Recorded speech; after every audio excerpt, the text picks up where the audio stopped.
5-letter word that almost everyone has an emotional reaction to. You love it, obsess about it, scorn it. The word is money. Today we're going to diagnose the psychology of money. Psychologists say that any conversation about money isn't really about money.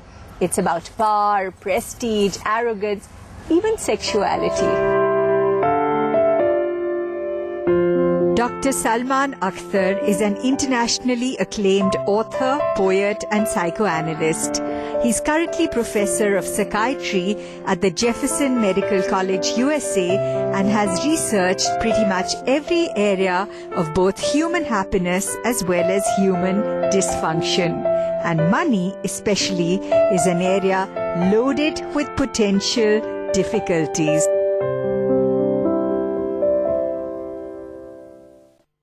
So what are the kind of difficulties you found people having around the area of money?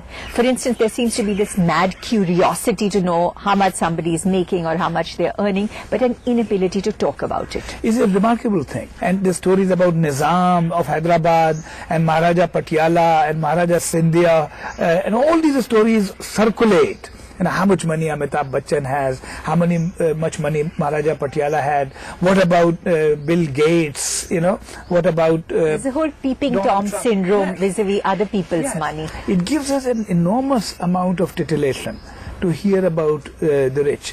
Because when we want to hear about the rich, and it stirs up in us a sense of lost omnipotence.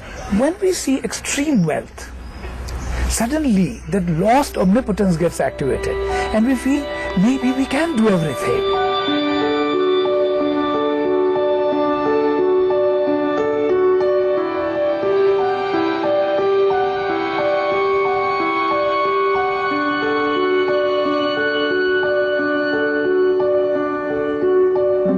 Having extreme and phenomenal wealth does affect one's mind. For example, how much money do you think you can handle? I would think, can you handle $21 million? No. Cash. I don't even know how many zeros there are in that. No, really. Think about it. 10 crore, 20 crore, 100 crore, I think there's a comfort zone beyond which one can't think. Upar or niche. At both limits, there will come a time that your mind will change. You will no longer be the same. Change in what way? Change in many ways.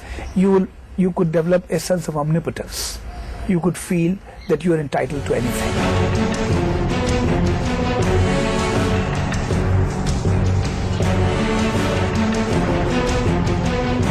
Second, that if you have enormous wealth, you start treating yourself as an exception. Meaning, everybody drives on the road at 50 miles per hour. You say, listen, I can drive any which way. Then you begin to feel that ordinary laws of society do not apply to you. People are waiting in a line, you cut through the line because you are extremely wealthy. You become used to this kind of thing. So it can cause arrogance and entitlement, but it doesn't always have to. Also feel intuitively that at a certain level, after you've tasted all of this, perhaps it could even lead to a certain humility and a certain desire to perhaps give it back. There are two examples. Let's take two examples. Take the example of Donald Trump on one side and Warren Buffett on the other side.